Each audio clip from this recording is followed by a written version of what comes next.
Hello students, welcome to my online chemistry class.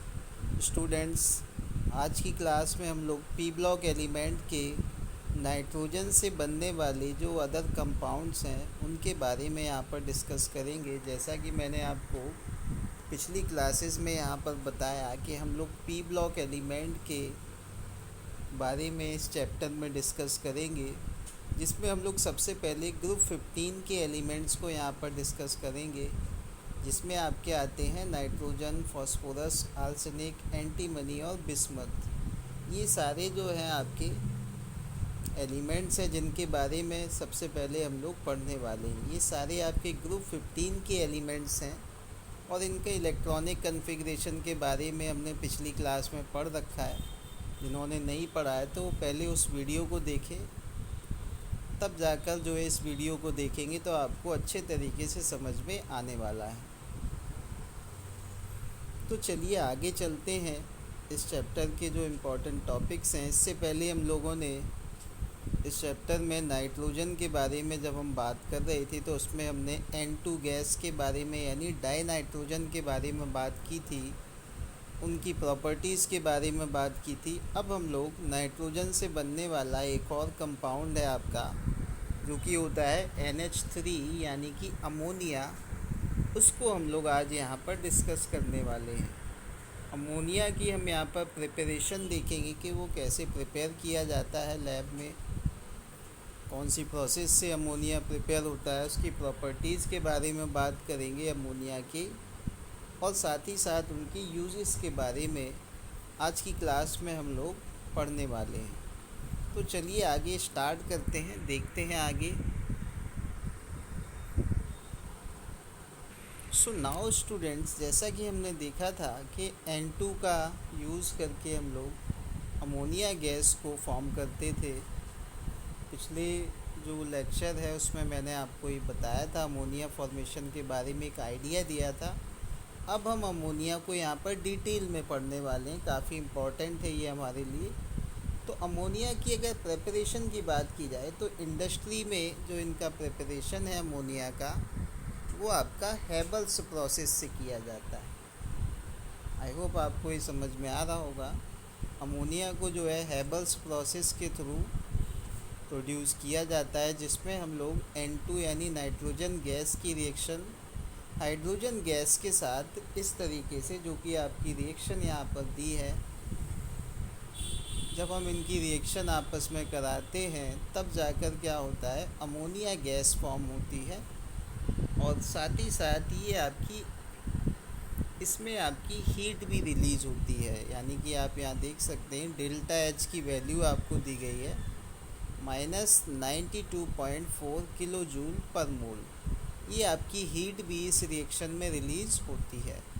और आपको पता है जिस रिएक्शन में हीट रिलीज़ होती है वो रिएक्शन आपकी एक्सोथर्मिक कहलाती है। तो हम कह सकते हैं कि ये जो हेबल्स प्रोसेस है वो एक एक्सोथर्मिक रिएक्शन है। आई होप आपको ये चीज़ें समझ में आ रही होंगी। तो आगे बात करते और भी प्रोसेस है अमोनिया के फॉर्मेशन की, जिसमें हम लोग क्या करते हैं, अमोनियम सॉल्ट से भी जो है अमोनिया का निर्माण करते हैं, जिसमें हम लोग कैल्शियम हाइड्रोक्साइड की रिएक्शन अमोनियम सॉल्ट यानी NH4Cl से कराते हैं तो बनता है आपका CaCl2 यानी कैल्शियम क्लोराइड। वाटर आपका इसमें सेपरेट होता है और साथ ही साथ अमोनिया गैस इसमें से रिलीज़ होती है। इसके अलावा अमोनिया फॉर्मेशन के लिए हम लोग ऑर्गेनिक जो वेस्ट होता है, जो ह्यूमन वेस्ट या एनिमल की बॉडी से जो वेस्ट मैटर होते हैं, उनके डिकम्पोजिशन से भी अमोनिया गैस रिलीज़ होती है। तो अगर देखें तो जब हम डिकम्पोजिशन करते हैं या फिर डिकेइंग होती है किसी ऑर्गेनिक मैटर की, तब भी जो है अमोनिया गैस फॉर्म होती है। तो उस रिएक्शन को हम लोग यहाँ पर देख सकते हैं, जिसमें आपकी वाटर की रिएक्शन जब होती है ऑर्गेनिक मैटर यानी NH2CONH2 के साथ, तब बनता है NH4 CO3। और फिर जब इसका भी डिकम्पोजिशन होता है NH4 CO3 का, तब जाकर हमारी अमोनिया गैस और वाटर और CO2, ये तीन चीज़ें, ये तीन प्रोडक्ट जो है इस रिएक्शन से मिलते हैं। तो आई होप आपको ये सारी चीज़ें समझ में आई होंगी कि अमोनिया का प्रिपरेशन किस तरीके से किया जाता है। तो चलिए अब चलते हैं नेक्स्ट स्लाइड में, जिसमें हम लोग जानेंगे इनकी प्रॉपर्टीज़ के बारे में। अमोनिया की प्रॉपर्टीज़ क्या क्या होती हैं उसको हम लोग नेक्स्ट स्लाइड में देखते हैं। तो स्टूडेंट्स, सबसे पहले हम बात करेंगे अमोनिया की फ़िज़िकल प्रॉपर्टीज़ के बारे में।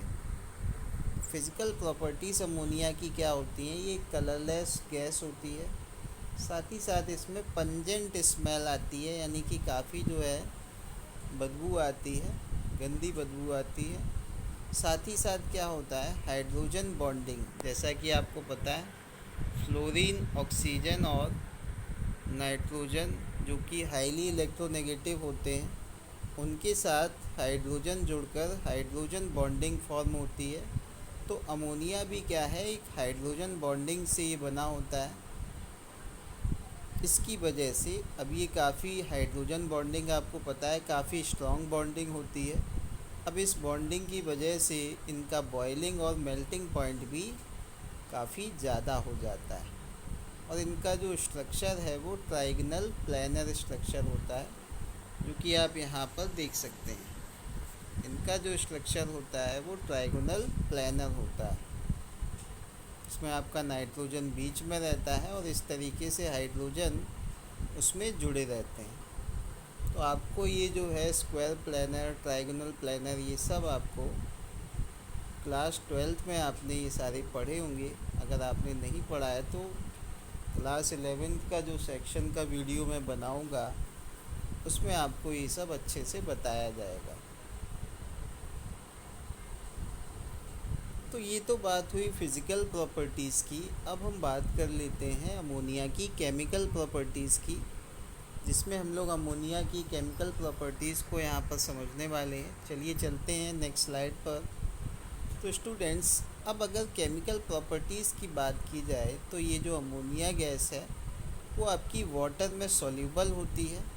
वाटर के साथ रिएक्शन करके ये आपकी कैटाइन और एनाइन में ब्रेक हो जाती है, जैसा कि आप यहाँ रिएक्शन में देख सकते हैं। NH3 और H2O की जब रिएक्शन होती है तो NH4 पॉजिटिव यानी कैटाइन और OH नेगेटिव ये एनाइन पार्ट आपके अलग अलग हो जाते हैं। तो इस तरीके से हम कह सकते हैं कि ये ammonia is soluble in a water.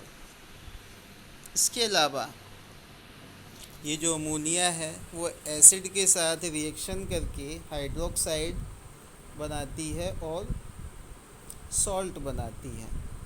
अब अगर देखा जाए, आप यहाँ पर देखें, आयरन क्लोराइड और अमोनियम हाइड्रोक्साइड की जब रिएक्शन होती है तो आयरन हाइड्रोक्साइड फॉर्म हो रहा है एक तरफ, और साथ ही साथ अमोनियम क्लोराइड सॉल्ट भी आपका प्रिपेयर होता है।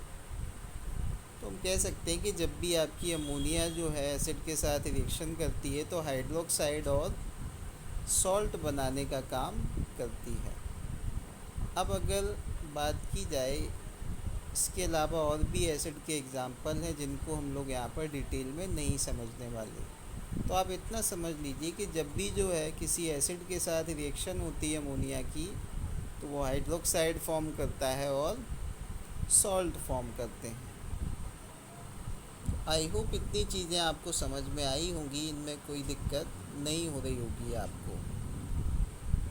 अब हम चलते हैं नेक्स्ट स्लाइड में, जहाँ पर अमोनिया के यूज़ेस के बारे में जानेंगे। अमोनिया का यूज़ कहाँ पर किया जाता है, किन फील्ड में इनका यूज़ होता है। तो अमोनिया की अगर बात की जाए तो ये जो अमोनिया है, नाइट्रोजनस जो फर्टिलाइज़र्स हम लोग बनाते हैं उसमें अमोनिया का यूज़ किया जाता है। इसके अलावा और भी जो इनऑर्गेनिक नाइट्रोजन कंपाउंड की मैन्युफैक्चरिंग होती है उसमें भी अमोनिया का यूज़ किया जाता है। इसके अलावा अमोनिया का यूज़ एज ए रेफ्रिजरेंट, यानी कि चीज़ों को ठंडा करने के लिए भी अमोनिया गैस का यूज़ किया जा सकता है।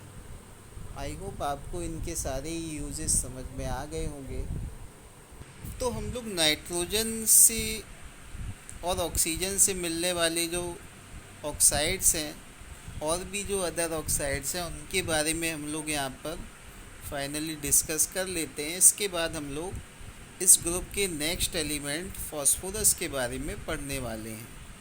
तो पहले हम देख लेते हैं कि नाइट्रोजन ऑक्साइड और भी जो होते हैं उनका क्या नेचर है, उनकी क्या प्रॉपर्टी है, कौन सा नेचर शो करते हैं, एसिडिक या बेसिक, उन सब चीज़ों को यहाँ पर जान लेते हैं। चलिए चलते हैं नेक्स्ट स्लाइड पर। सो स्टूडेंट्स, और भी जो नाइट्रोजन के ऑक्साइड्स हैं उनकी अगर बात की जाए, जैसे N2O की, नाइट्रस ऑक्साइड की अगर बात की जाए तो इसकी ऑक्सीडेशन स्टेट होती है +1 और ये जो है आपका कलरलेस होता है और इसके ऊपर कोई भी चार्ज नहीं होता। इसके अलावा अगर नाइट्रोजन मोनोऑक्साइड यानी NO की बात की जाए तो NO आपका जो है इसका ऑक्सीडेशन स्टेट +2 होता है और साथ ही साथ ये भी आपका जो है ऑक्साइड कलरलेस होता है, कोई कलर इसमें नहीं होता है और साथ ही साथ ये न्यूट्रल होता है। इसके अलावा अगर बात की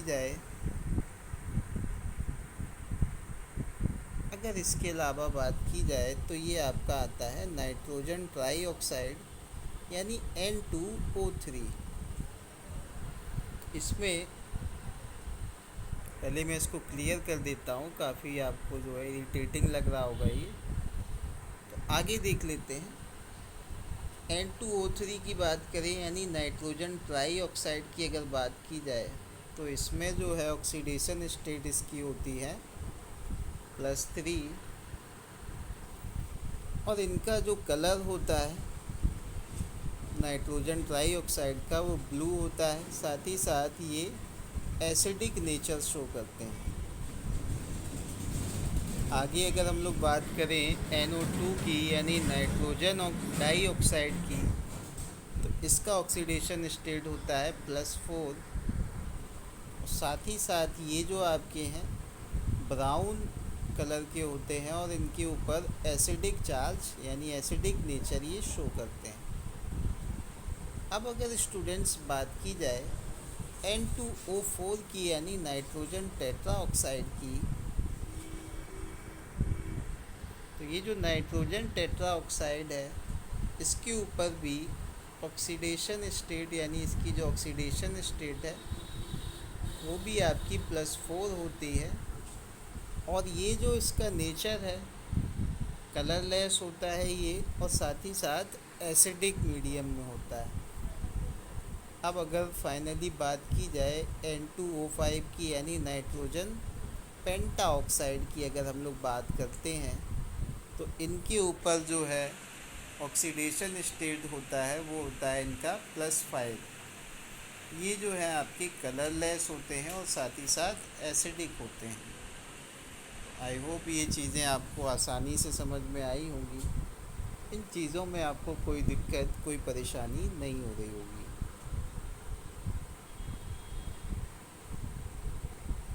तो इन सब का स्ट्रक्चर हम लोग यहाँ पर देख लेते हैं, इन सारे ऑक्साइड्स का, जिसमें आप N2O2 का यहाँ पर स्ट्रक्चर देख सकते हैं। 1 सेकेंड। तो यहाँ पर आप इनका स्ट्रक्चर भी देख सकते हैं, इन सारी एसिड्स का N2O2 का आप यहाँ पर स्ट्रक्चर देख सकते हैं।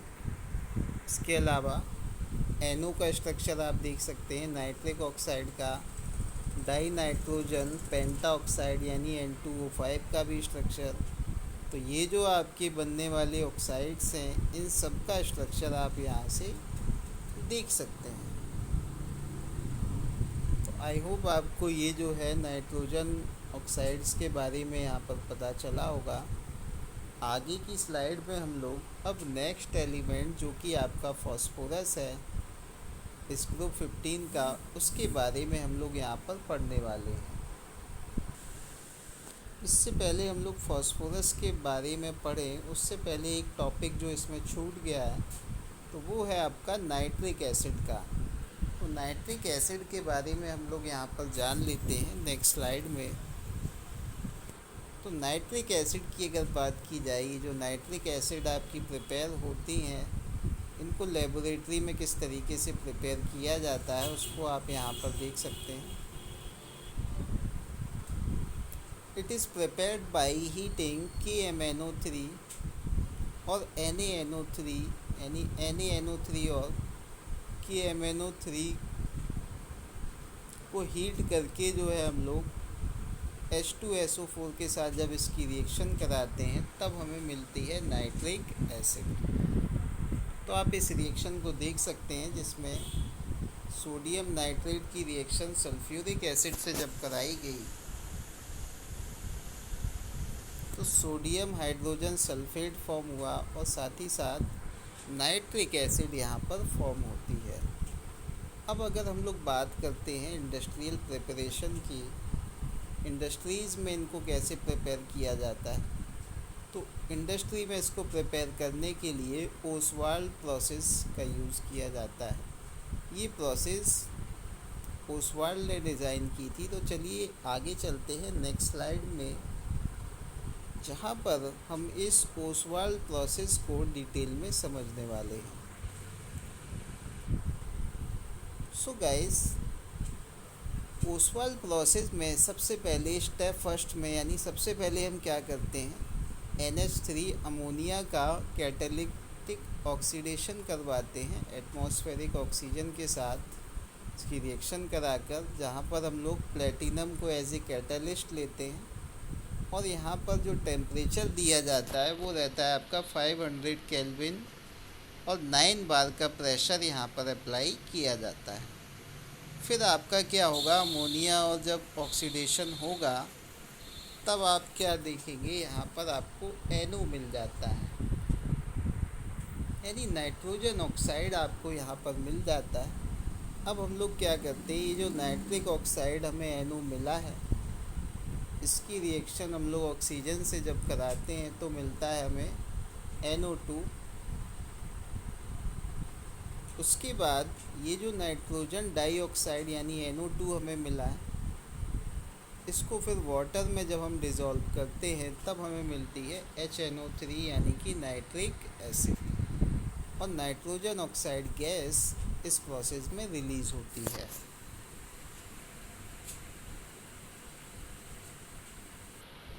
तो अब हम इसके बाद पढ़ेंगे स्टूडेंट्स इम्पॉर्टेंट टॉपिक जो इस चैप्टर का है, जो कि आपका है brown ring test. Brown ring test क्या होता है उसके बारे में हम लोग यहाँ पर जानते हैं कि ये ब्राउन रिंग टेस्ट क्या होता है, किसके लिए ये किया जाता है।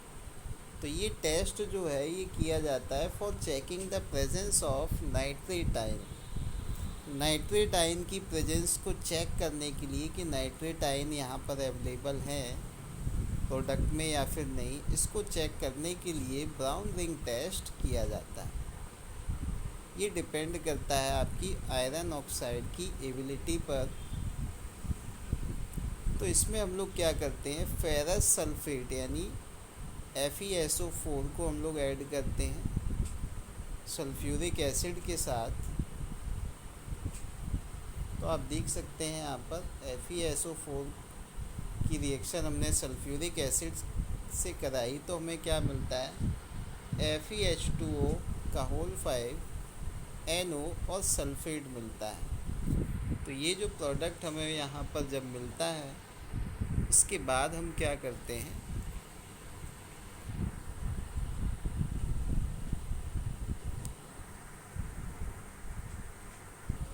तो जब हम इस टेस्ट ट्यूब में इस रिएक्शन को करते हैं, जब आपकी ये जो रिएक्शन कंप्लीट होती है तब क्या होता है, एक ब्राउन रिंग टाइप का जो है आपके टेस्ट, ब्राउन रिंग टेस्ट की प्रेजेंस देखकर हम ये कंफर्म कर लेते हैं कि यहाँ पर नाइट्रेट आयन आपके प्रेजेंट है।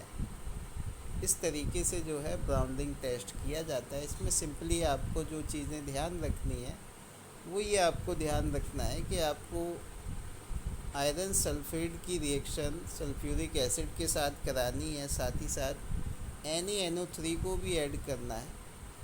फिर जो आपके टेस्ट ट्यूब में रिंग अगर जनरेट होती है, ब्राउन कलर की रिंग आपको दिखाई देगी, रिंग जैसा आपको जो है फॉर्मेशन दिखाई देगा, तब आप कह सकते हैं कि यहाँ पर ये ब्राउनिंग टेस्ट सक्सेसफुल रहा, यानी कि इस प्रोसेस में या ये भी जो भी प्रोडक्ट था हमारा, इसमें जो है आपकी नाइट्रेडाइन प्रेजेंट है या नहीं। अगर आपका ब्राउनिंग टेस्ट सही आता है, यानी ब्राउनिंग जनरेट होती है टेस्ट ट्यूब में, तो आप ये बात श्योरली कह सकते हैं कि इस प्रोडक्ट में नाइट्रेट आयन आपके प्रेजेंट हैं। तो आई होप आपको ये सारी चीज़ें समझ में आई होंगी।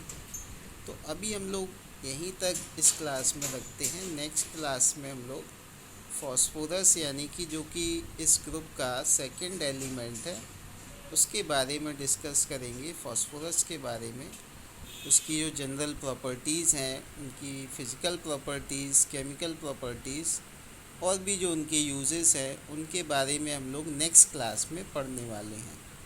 तब तक के लिए thank you, have a nice day.